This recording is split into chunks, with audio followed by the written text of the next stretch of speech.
Hello everyone, welcome back to पढ़ ले 11th। सो भाई आप सभी कैसे हैं? आई होप आप सभी बहुत अच्छे हैं। और मैं हूं पल्लवी मंगल। एज यू नो हम लोग यहाँ पर मैथमेटिक्स की बात करते हैं, बट आज कुछ भी मैथमेटिक्स का डिस्कस करने वाले नहीं है।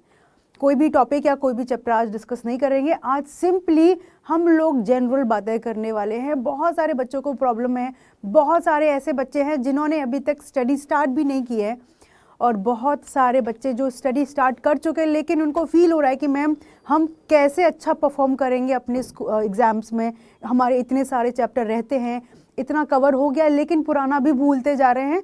सारे स्टूडेंट्स के लिए ये वीडियो बहुत ज़्यादा इंपॉर्टेंट है। जिन बच्चों ने अभी तक स्टार्ट नहीं किया है उनके लिए भी बहुत इंपॉर्टेंट है, जो लोग स्टार्ट कर चुके अपनी स्टडी उनके लिए भी इंपॉर्टेंट है, और जो बीच में हैं उनके लिए भी बहुत ज़्यादा इंपॉर्टेंट है।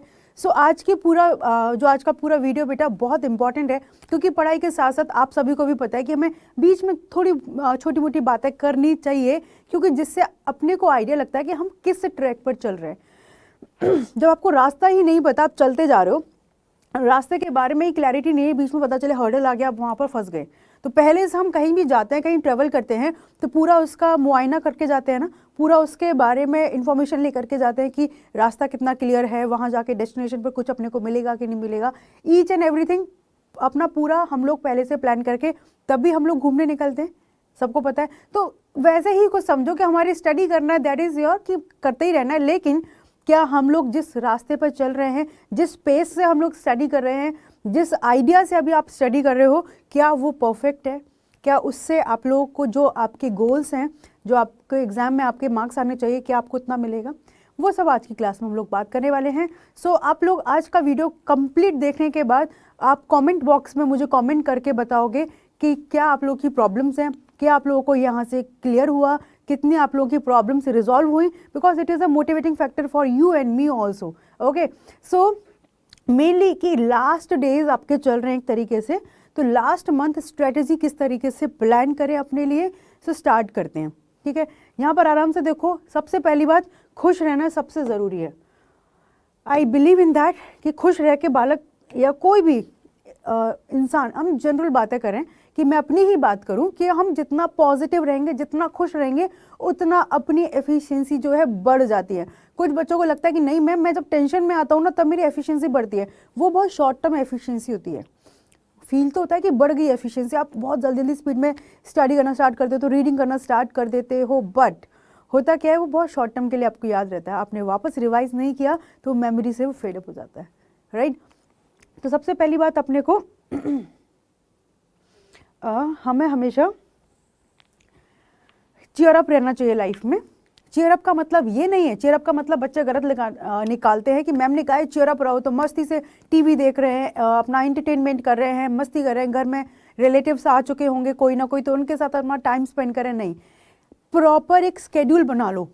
अब जो वक्त आ चुका है बेटा आप लोग के लिए स्केड्यूल बनाने का, कि हमारे पास सबकी टाइमिंग्स होती है ना, कि आपको इतने टाइम के लिए आपको नींद चाहिए, सबका अलग अलग होता है। ऑलरेडी इस पर वीडियोस आ चुके हैं, तो बस मैं आपको फटाफट से ब्रीफ करूंगी कि आप अपना एक टाइम टेबल जरूर बना लें। और मैं नहीं कहती कि आज जो टाइम टेबल बनाए उसको 1 महीने तक स्ट्रेच करना है, जी नहीं। छोटे छोटे स्टेप्स लो। 7 दिन के लिए अपना स्ट्रेटेजी प्लान करो, 7 डेज ओनली, है ना। तो 7 डेज के लिए आप पहले अपने कि एक पूरे दिन में 24 आवर्स आपके पास होते हैं। फिलहाल जो वक्त है उसमें आप लोग हो सकता है स्कूल नहीं जा रहे होंगे ना, तो स्कूल नहीं जाते हो तो आपके पास बहुत सारा टाइम रहता है। सो उसमें आप ये सोचो ना कि हमारे पास टोटल 24 आवर्स होते हैं। ठीक है बेटा, ओके। 24 आवर्स से हम लोग सोने के लिए मैं कहती हूँ कि 7 to 8 hours are sufficient for every person, है ना।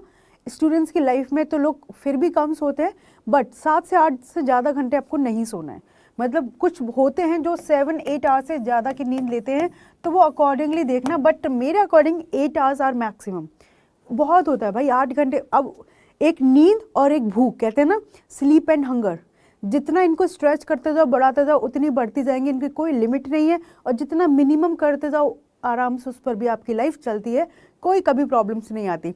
आपने थोड़ा सा आप लोग के घर में या आपने कहीं आसपास सुना हो, जो योगी लोग होते हैं, जैसे जो लोग जिनके बहुत डिफरेंट टाइप के गोल्स होते हैं, वो मिनिमम 4 आवर्स की नींद पर भी अपना शिफ्ट कर जाते हैं ना, मिनिमम से मिनिमम फूड पर शिफ्ट कर जाते हैं। क्या उनकी लाइफ हेल्दी नहीं होती? वो लोग भी हेल्दी होते हैं। तो भूख और नींद की बात करें तो ये इनफाइनाइट होती है, इनको बढ़ाते जाओ बढ़ती जाएंगे, कम करते जाओ कम करते जाएंगे। तो एक एवरेज, एक ना नॉर्मल पर्सन की हम बात करें तो 7 to 8 आवर्स सफिशिएंट है आपकी स्लीप के लिए, ठीक। अच्छा, अब उसके बाद आपने 24 में से 8 आवर्स निकाल दिए तो कितना बचेगा बेटा? अपने पास कितने घंटे बच गए? 16 आवर्स बच गए, है ना। यस, अब 16 आवर्स में से मैं कहती हूँ कि आप अपना 10 आवर्स स्टडी कर सकते हो कि नहीं। मतलब ऐसे सुन के लगता है 10 घंटे कैसे पढ़ेंगे, मैम टाइम नहीं होता। मैंने कहा कि 16 आवर्स में से 10 आवर्स निकाल दो। 10 आवर्स का, क्योंकि 6 आवर्स जो आपके उसमें आपने अपने डेली के लाइफ के काम किए, खाना खाया, अपना क्लासेस जहाँ पर आप करते हो, कोचिंग कर रहे हो, तो 6 आवर्स में से दे दिया। मतलब ऑन एवरेज हम बात करें कि 10 आवर्स आपके पास हैं। 10 के 9 कर लो, 9 आवर्स तो आपके पास हैं। तो 9 घंटे आप पर डे स्टडी करते हो बेटा। ब्रेक लेकर भी करोगे तो चलो 8 घंटे। मतलब आपने सोचा भी नहीं होगा कि आप 8 घंटे पढ़ोगे दिन में तो कितना सारा आप लोग कवर कर सकते हो। तो सबसे ज़्यादा इम्पॉर्टेंट है अपने आप को स्केड्यूल करना कि एक दिन में मेरे पास इतना टाइम है। क्योंकि आजकल का जो टाइम है, everyone has mobile, everyone has tab या टीवी, मतलब कुछ ना कुछ तो आपके पास है ही। आप एक बार भी कुछ भी ऐप खोल करके बैठ गए, यूँ स्क्रॉल चल रहा है, यूँ स्क्रॉल चल रहा है, तो उसमें कब आपका आधा घंटा निकल जाता है ना, यू नेवर नो। तो इस टाइम पर ये सब चीज़ें अवॉइड करनी है। मतलब this is not the time जब आपको इन सब चीज़ों पे अपना टाइम स्पेंड करना है। अभी आपके पास वो वक्त नहीं है। अभी बिल्कुल आपको फोकस रहना है कि हमारे लिए ये जो टाइम है बेटा वो वापस नहीं आएगा। आप एक बार 11th के एग्जाम दोगे, उसके बाद 12th ही आएगा। तो 11th अच्छा करोगे तो 12th में कॉन्फिडेंस ना अलग ही निखर के आएगा। सो इस टाइम आपको बिल्कुल भी अपने आप को ना इंगेज नहीं करना कि भाई आप अपना लगे हो आराम से एंटरटेनमेंट करने पे, नींद पूरा करने पे, हेवी फूड खा लिया कि जिससे अपने को प्रॉब्लम हो गई, बीमार हो गए। तो this is very crucial time for you.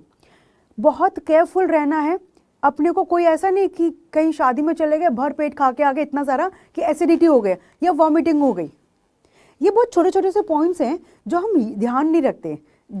इस वक्त हमें बिल्कुल बीमार होने का कोई स्कोप ही नहीं है, क्योंकि बीमार हो जाओगे बेटा तो ना मैं आपको फोर्स कर सकती हूँ, ना ही आपके पेरेंट्स की बेटा पढ़ो। और आप उसके बाद इस सिचुएशन में पहुँच जाओगे कि क्या करो, सिलेबस इतना सारा, पसीने छूट रहे होंगे आपके कि अब क्या करें। तो आप पहले से ही स्ट्रेटेजी प्लान करके चलोगे तो ये नौबत आपकी नहीं आएगी जो इस बालक की आई पड़ी है कि मैं क्या करूं, अब मेरे पास तो वक्त ही नहीं बचा। तो बेटा यहाँ पर क्या करो कि अपना सबसे पहले मॉर्निंग में, अब देखो सबका अलग अलग होता है, कोई मॉर्निंग में अर्ली मॉर्निंग पढ़ना स्टार्ट करता है, कोई लेट नाइट। मैं ये नहीं कहूँगी कि आपको लेट नाइट ही पढ़ना है या अर्ली मॉर्निंग ही पढ़ना है।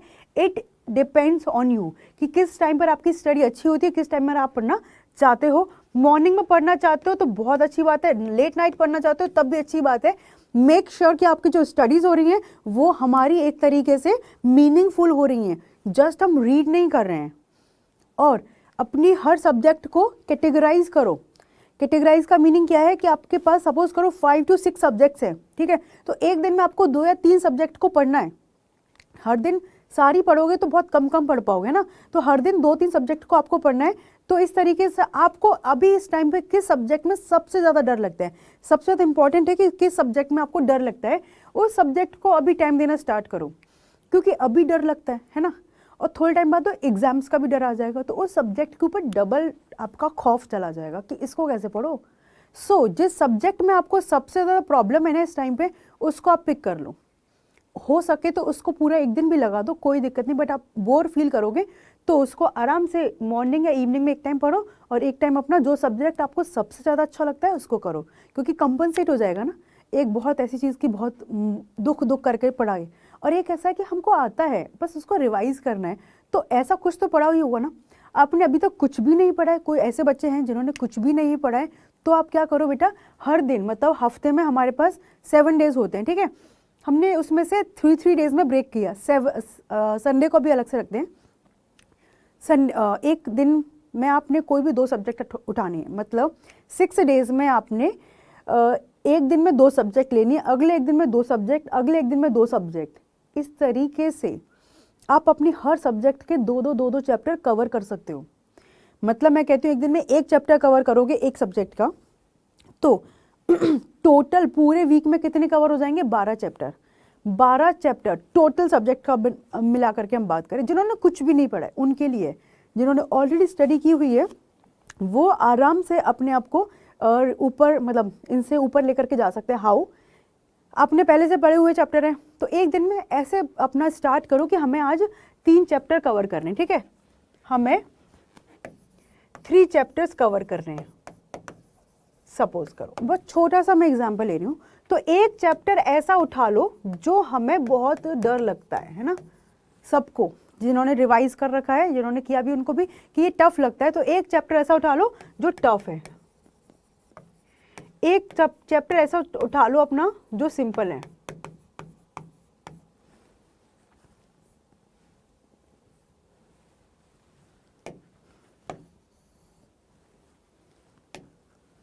ठीक है, जो अपना सिंपल है।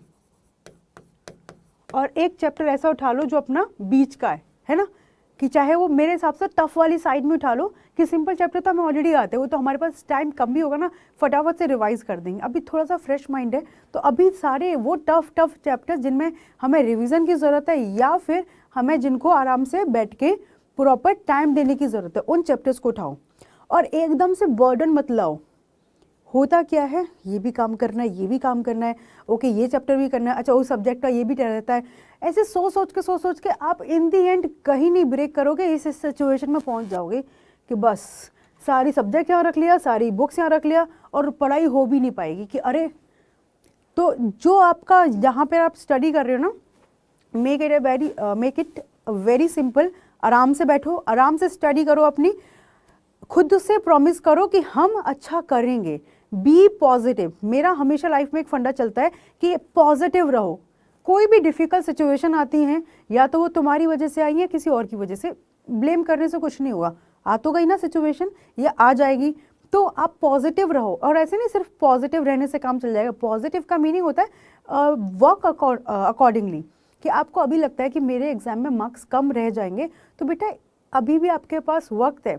आज भी आप स्टार्ट कर देते हो ना काम करना, तो भी हम प्रॉपर अच्छा, मतलब अच्छा कैसे कहते हैं, आप बिल्कुल फोड़ दोगे अपने सीबीएसई टर्म 2 को। क्योंकि मैंने बहुत सारे ऐसे एग्जाम्पल्स देखे हैं, यू विल नॉट बिलीव, कि बालक ने कुछ नहीं पढ़ रखा था और इनिशियली लास्ट मोमेंट में ना, कहते हैं ना, जोश आ गया उसके अंदर, पता नहीं कैसी है, इस तरीके की एनर्जी आई कि भाई मुझे तो निकाल देना, फोड़ देना है। और लिटरली उन बालकों ने ना एकदम तोप मचा दिया। और जो बच्चे स्टार्टिंग से पढ़ते हुए आ रहे थे कि भाई हम तो अच्छा करेंगे, पढ़ते जा रहे हैं, फिर बाद में उनको ना ऐसे फील होता है अच्छा हमें तो आता है, मतलब वो लास्ट मोमेंट पे पढ़ाई छोड़ देते हैं। तो उन बालकों का बहुत अच्छा होना था। मैं नहीं कह रही कि वो फेल हो जाते हैं या वो बहुत गंदा परफॉर्म करते हैं। मेरा मतलब है कि जो बालक बहुत अच्छा परफॉर्म करता आ रहा था, सडनली वो अपनी स्टडी छोड़ देते हैं या लीनियंट हो जाते हैं, तो उनको जहाँ परफॉर्म करना था वहाँ ना करके वो यहाँ परफॉर्म करते हैं, मतलब वो एवरेज स्टूडेंट्स में उनका काउंट हो जाता है। तो इट डिपेंड्स ऑन यू कि आप अब किस तरीके से अपनी स्टडीज़ को, अपने पैटर्न को फॉलो करते हो।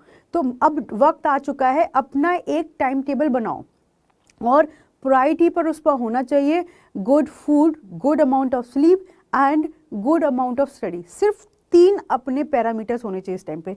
आप अच्छा खाना नहीं खाओगे, डेफिनेटली आपको थकान फील होगी, आपको नींद आएगी, ठीक, ढंग से नहीं सोओगे। ढंग से सोने का मतलब नहीं कि 10 से 12 घंटे सो रहे हो, नहीं जी।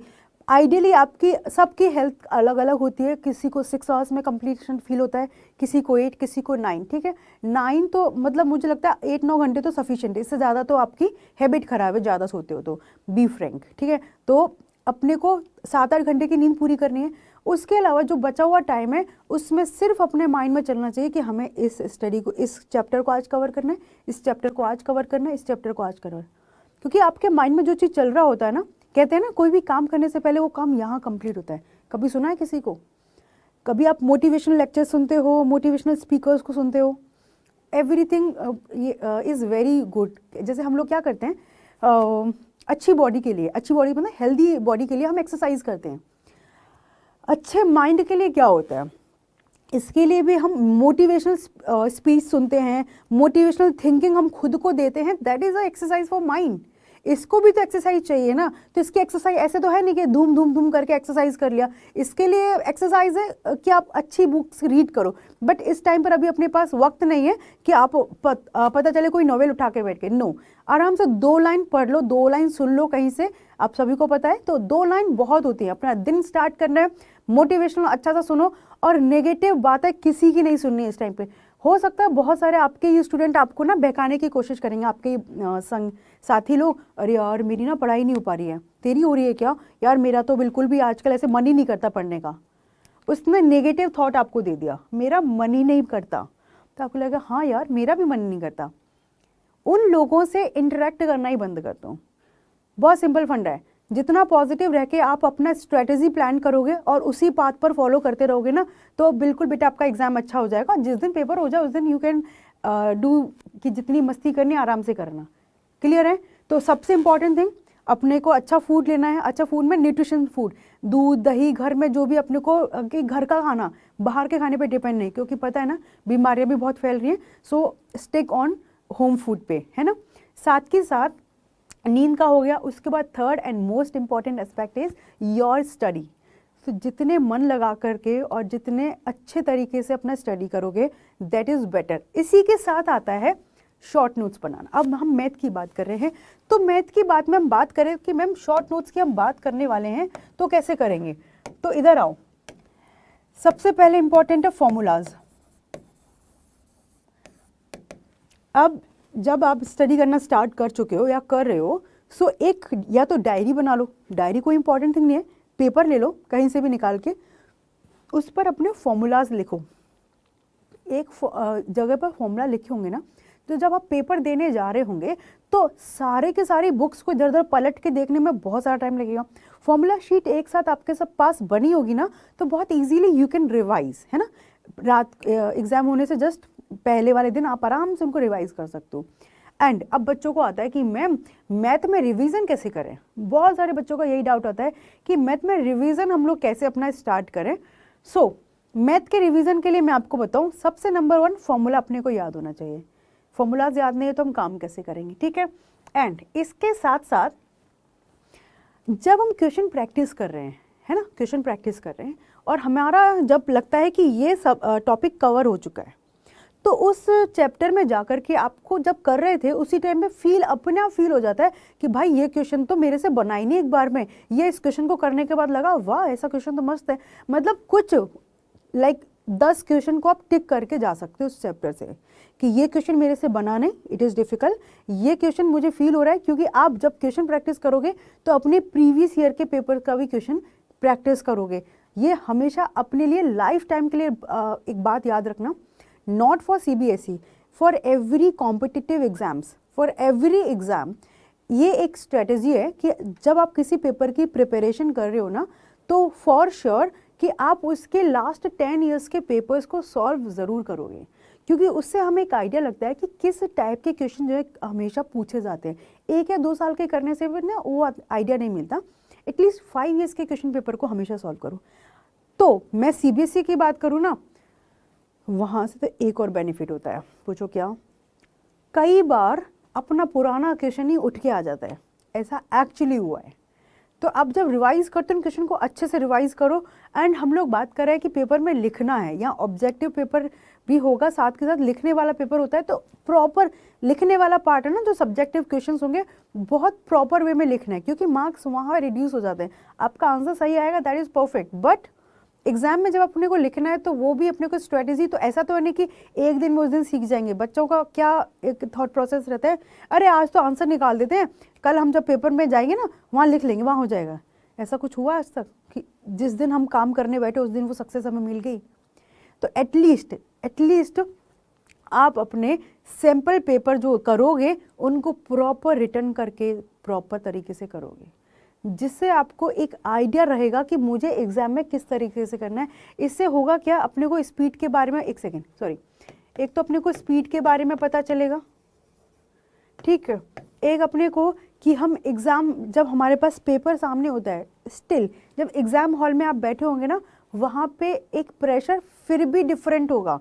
घर पे जब आप पेपर लेकर के बैठे हो तो डेफिनेटली घर पर पेपर लेकर के बैठो और एक एग्जाम हॉल में पेपर, ये प्रेशर ज़्यादा, ये प्रेशर कम है, होगा तो यहाँ भी प्रेशर थोड़ा सा, क्यों, अरे पेपर है पेपर है, तो एक तो उस प्रेशर को हमें रिड्यूस करना है, पेपर है तो क्या होगा भाई, हमें जब हम अच्छे से स्टडी करके आए हैं, अच्छे से हमने पढ़ाई की है, तो पेपर अच्छे से होगा कि नहीं होगा। तो हमेशा पॉजिटिव माइंडसेट के साथ एग्जाम हॉल में एंटर करना है कि भाई मेरे को जितना आता है उतना अच्छे से मैं करूँगा और मैंने सारा ही कवर किया तो पेपर बहुत अच्छा जाएगा। एक सबकॉन्शियस माइंड भी आपका चलता है, जिस तरीके का आप सोचते हो ना वैसा ही आपका माइंड काम करने लग जाता है। तो हमेशा पॉजिटिव सोचो कि भाई पेपर बहुत अच्छा आने वाला और मैं पूरा पेपर करने वाला हूँ या करने वाली हूँ, और डेफिनेटली ऐसा होगा। आप सारे बच्चों में से कोई एक बच्चा भी ऐसा फील करता है ना, जस्ट कमेंट मी, मतलब लिटरली इट हैपन्स, ठीक है। तो स्पीड अपने को मैटर करती है, स्पीड हमें इम्प्रूव करनी है, साथ के साथ हमारी कितनी ज़्यादा सिली मिस्टेक्स होती हैं ये बहुत इंपॉर्टेंट है, क्योंकि हम मैथ में सिली मिस्टेक करके अपने पूरे आंसर्स को ख़राब कर सकते हैं। तो सिली मिस्टेक वाला पार्ट बेटा अपने को हमेशा याद रखना है, और ये रिड्यूस एक दिन में नहीं कम होती। मैं आपको आज बोल दूं कि बेटा सिली मिस्टेक्स नहीं कर रही और आप करें मैम हाँ जी हम नहीं करेंगे सिली मिस्टेक, ऐसे मेरे बोलने और आपके बोलने से हो जाएंगे silly mistakes come? Do you think so? बोले फिर कैसे होंगी? जितना आप क्वेश्चन प्रैक्टिस करोगे, जितना ज़्यादा आप क्वेश्चंस को बनाओगे, तो आपको खुद, सपोज आज आपने मैथ्स की एक आइडिया लेते हैं कि हमने 20 से 25 प्रॉब्लम्स किए, ठीक है, उन 25 में से आपने 18 प्रॉब्लम्स में सिली मिस्टेक की है, सिर्फ 7 क्वेश्चन को ठीक किया, very good, bad performance. But don't be like कि ये क्या हो गया, अगले दिन फिर से 25 प्रॉब्लम करो और अपने माइंड में एक आइडिया रखना कि देखो मैंने कल की क्लास में या कल मैंने जब पेपर किया था 25 क्वेश्चन किए थे, 18 क्वेश्चन में सिली मिस्टेक की थी जबकि मुझे क्वेश्चंस आते थे। तो आप मोर अटेंटिव हो जाओगे कि नहीं मुझे सिली मिस्टेक्स नहीं करनी है। आप हर कैलकुलेशन को बहुत केयरफुली करोगे, क्योंकि जब आपने पहले 25 दिन जो भी क्वेश्चन किए ना, पहले दिन 25, उसमें कहाँ कहाँ सिली मिस्टेक्स किए आप खुद एनालिसिस करोगे। ये बहुत ज़रूरी है कि एनालिसिस करोगे खुद घर पे बैठ के, जब हम क्वेश्चन की बात कर रहे हैं तो आपको ये आइडिया लग जाएगा कि मैंने कहाँ कहाँ पर गलतियाँ की हैं, ठीक है। तो आप जब अगले दिन वही मतलब डिफरेंट 25 क्वेश्चन प्रैक्टिस करने बैठोगे तो आप गलतियाँ कम करोगे और आप खुद देखोगे कि मेरी जो सिली मिस्टेक्स है पहले से, मैं सच बता रही हूँ, 50% रिड्यूस हो जाएंगे। मतलब जो आपने यहाँ पर 18 क्वेश्चन में गलतियाँ की थी ना, यहाँ ऑलमोस्ट 10 क्वेश्चन गलत होंगे और आपके 15 जो हैं करेक्ट होंगे, जो यहाँ पे 7 करेक्ट हुए थे। 7 से 15 का रेशो जस्ट डबल हो गया, हुआ कि नहीं हुआ? क्योंकि आप बहुत ज़्यादा अटेंटिव हो गए थे और इसी चीज़ को आप डेली प्रैक्टिस करोगे। आई एम लिटरली सेइंग कि विद इन 7 डेज आपकी ये गलतियाँ ना 1 से 2% रह जाएंगी, सिली मिस्टेक की बात करें। क्योंकि सिली मिस्टेक्स आर लाइक कि आपको क्वेश्चन आता है लेकिन जस्ट आपने 1 into 2 की जगह 1 + 2 कर दिया। तो ये हम ये नहीं कहते कि आपको आता नहीं था, ये होता है एब्सेंस ऑफ माइंड की वजह से। आप बहुत ज़्यादा अटेंटिव नहीं होते हो, तो ये ऐसा है कि एक हैबिट होती है काम करते करते। अच्छा, आपने कभी टीचर क्लास में जब आप कभी पढ़ते थे ऑफलाइन, तो टीचर कुछ बोल रहे हैं, सोशल साइंस की क्लास की बात करें, है ना, तो बच्चे पढ़ते पढ़ते पढ़ते थॉट्स में कहीं खो जाते हैं। टीचर ने क्या बोला, सारा माइंड से स्किप। ऐसा क्यों हुआ? Absence of mind.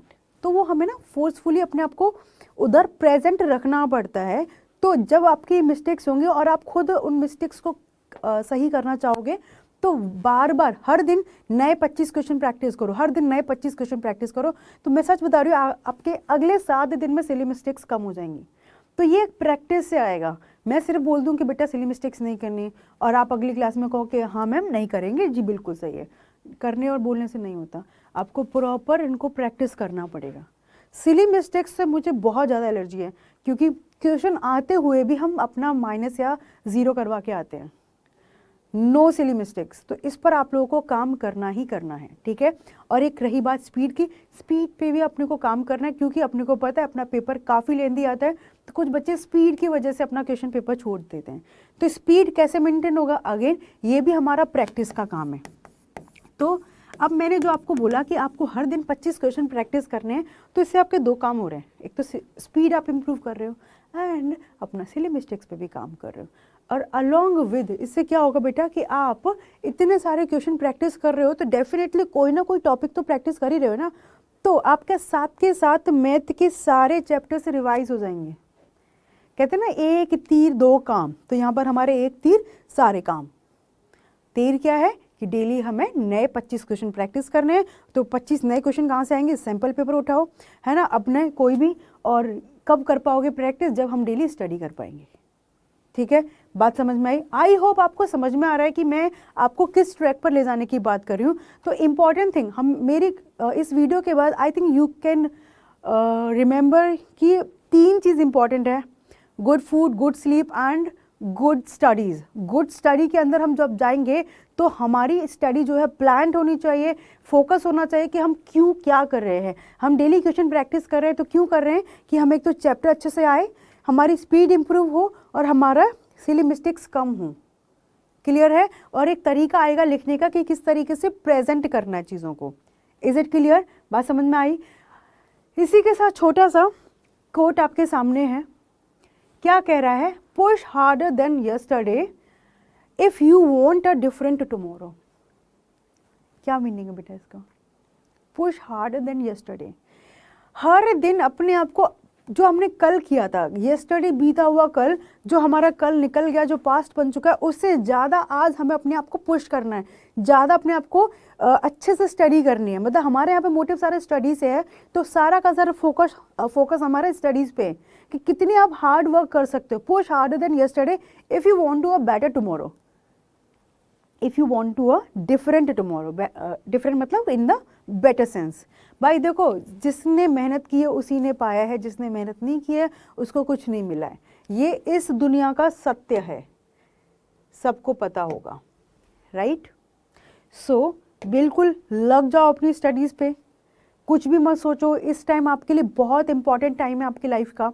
11th है, अभी अच्छे से परफॉर्म करोगे तो 12th में हम लोग IIT, अपना नीट जो भी प्रिपरेशन करेंगे उसके लिए हम बहुत ज़्यादा प्रिपेयर्ड होंगे ऑलरेडी, क्योंकि हमारी हैबिट्स जो है चेंज हो चुकी। ये सारी बात जो है हैबिट की है।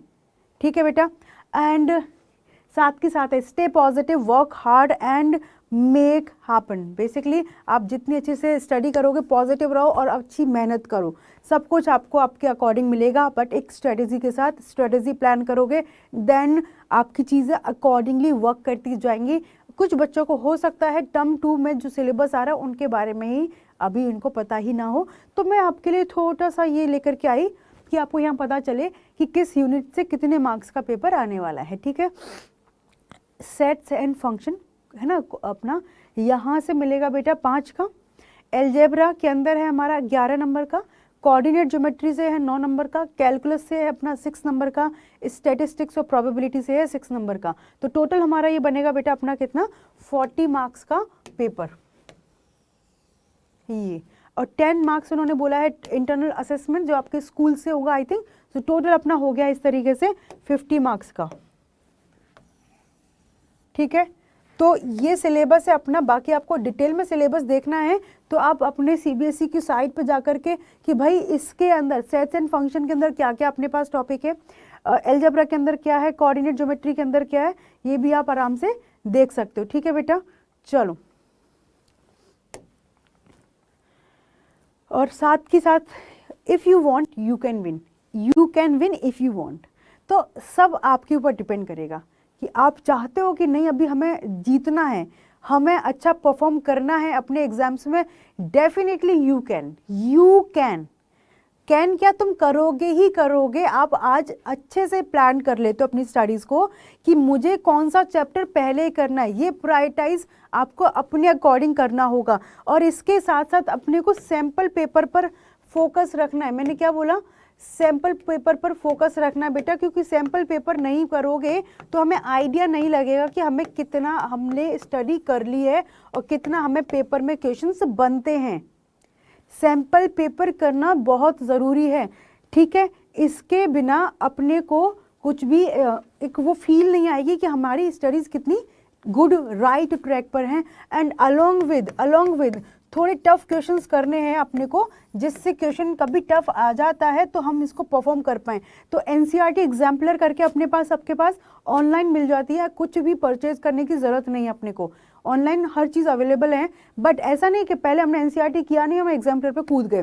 ये थोड़ा सा एडवांस लेवल के लिए है ना, कि एडवांस लेवल मतलब कि जब टफ क्वेश्चन आएंगे तो हम उनको बना पाएँ। तो एनसीईआरटी पहले करना है, जब एनसीईआरटी से वो चैप्टर हो जाए so try to do at least 5 to 7 question from that exemplar, so that you have that idea कि टफ क्वेश्चन आएगा तो उसको हम किस तरीके से फोड़ने वाले हैं।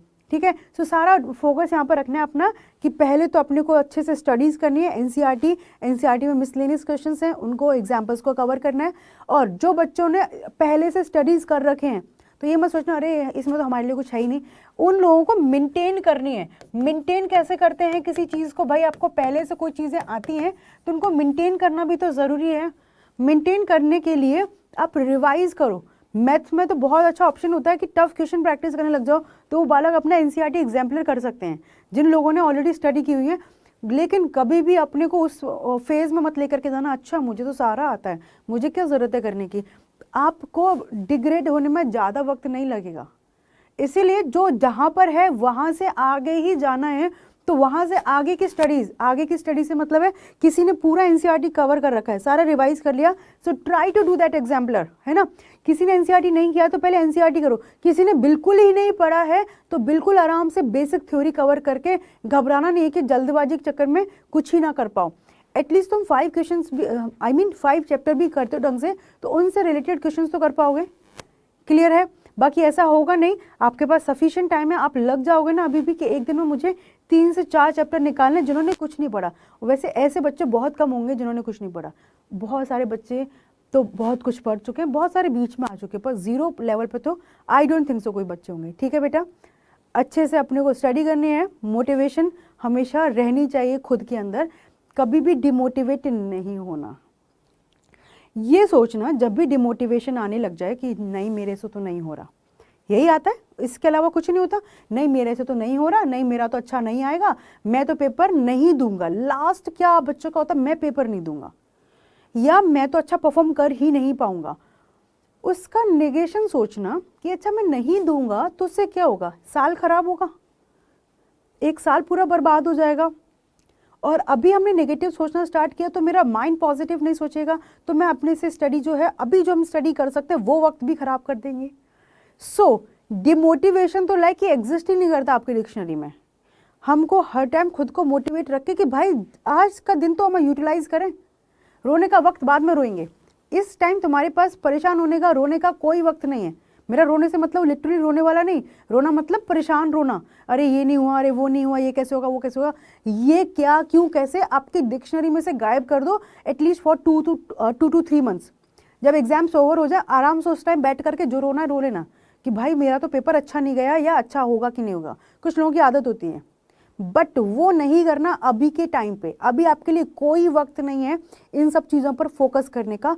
The thing is only you have to think positive कि नहीं मैं अच्छा कर रहा हूँ, आज का दिन मुझे अच्छे से यूटिलाइज करना है। कि जब आप सोने जाओ चाहे 2 बजे रात के, चाहे 3 बजे या 10 बजे, आपको एक फील होनी चाहिए कि भाई मैंने आज के दिन अच्छे से स्टडी की है, जो भी पढ़ा है मुझे याद है, और अब कल का दिन भी भगवान करे अच्छा जाएगा और अच्छे से मैं स्टडी करूँगा। हर एक एक दिन is very important for you. So हर दिन का स्ट्रेटेजी पहले से फिक्स कर लो कि आज मैंने 2 लेक्चर या 2 चैप्टर कवर किए या 3 चैप्टर कवर किए, अगले दिन मुझे कौन से 3 चैप्टर करने हैं, फटाफट से दिन स्टार्ट करो और स्टडी करने लग जाओ। पूरा दिन अपने को बहुत पॉजिटिविटी के साथ और अच्छे से स्टडी करते हुए निकालना है। बिल्कुल भी वेस्ट ऑफ टाइम की उसमें फीलिंग नहीं होनी चाहिए। वो मेरे कहने या आपके पेरेंट्स के कहने से कुछ नहीं होगा। समहाउ यू एवरीवन नोज कि आपने आज के दिन कितने अच्छे से स्टडी किया है या कितना आपने टाइम वेस्ट किया है, सबको अंदर कहीं ना कहीं पता होता है। तो आप अपने साथ ही चीटिंग कर रहे हो, दैट्स डिफरेंट। कोई अपने साथ चीटिंग करेगा उसको कोई रोक सकता है? बिल्कुल नहीं। तो अपने से चीटिंग मत करना, बस एक प्रॉमिस करना कि खुद से चीटिंग नहीं करनी, टाइम नहीं चुराना कि अच्छा जल्दी से पढ़ाई करके आधा घंटा टीवी देख लेते हैं। आई नो एंटरटेनमेंट भी ज़रूरी होता है, बट बहुत लॉन्ग ब्रेक नहीं लेने। 1 घंटा स्टडी कर लिया, take a break for 5 to 10 minutes, that's enough. लेना चाहो तो आधा घंटे का ले लो, बट अभी के टाइम पे हमारा फोकस डिफरेंट है, तो हमें थोड़ी सी ना एक्स्ट्रा हार्डवर्क करना पड़ेगा। वो याद रखना, push harder than yesterday if you want a better और डिफरेंट टुमारो। ठीक है बेटा, इसी के साथ बस आज मैंने आपको बहुत चीज़ें बता दी हैं। Successful never give up after your first failure. Basically आपको लगता है कि मैंने लास्ट 6 months में कुछ नहीं स्टार्ट किया, तो हो सकता है आपको फील हो कि नहीं अब कुछ नहीं होगा, तो एक सक्सेसफुल पर्सन है ना जो कभी गिव अप नहीं करता, कोई बात नहीं, अभी फेलियर मिले ना, वापस से स्टार्ट कर सकते हो, अपना फेलियर जो है वापस सक्सेस में कन्वर्ट हो सकता है। ठीक है बेटा, सो आई होप आपको थोड़ी बहुत बातें मेरी यहाँ पर डायरेक्ट स्ट्राइक की होंगी, थोड़ी बहुत बातें आपके होगा कि चलो ऊपर से निकल गई, बट मैं कहती हूँ कि इसमें से आपकी 4 बातें भी आप मेरी पकड़ लेते हो और अपने ट्रैक पर आ जाते हो ना, सो फॉर श्योर हम लोग एग्जाम के बाद फिर से ऐसा ही इंटरेक्शन रखेंगे, तो आप लोग खुद बोल रहे होंगे कि मैम अच्छा किया आपने उस टाइम पर हमारी एक इस तरह की क्लास ली, हमने एक्चुअली अच्छा परफॉर्म किया। शॉर्ट नोट्स बनाने नहीं भूलने हैं, शॉर्ट नोट्स में अपना क्या करेंगे, फॉर्मूलाज लिखेंगे, कोई कॉन्सेप्ट आएगा उसको भी नोट डाउन करेंगे, ठीक है, क्वेश्चन टिक करके जाएंगे, जब हमारा पेपर का टाइम आएगा तो हम उन क्वेश्चन को फॉर श्योर देख करके ही जाएंगे। और अभी के टाइम पर अपना एक स्केड्यूल बनाओ जस्ट फॉर 7 डेज, आपको लगता है कि 7 दिन वो फॉलो हुआ है प्रॉपर, फिर से डिज़ाइन करो, नहीं हुआ तो क्या चेंजेस करने की ज़रूरत है, यू नो वेरी बैड। ठीक है बेटा, सो चलो थैंक यू सो मच, फिर इस तरीके से बने रहो, मिलते हैं नेक्स्ट क्लास में, बाय बाय।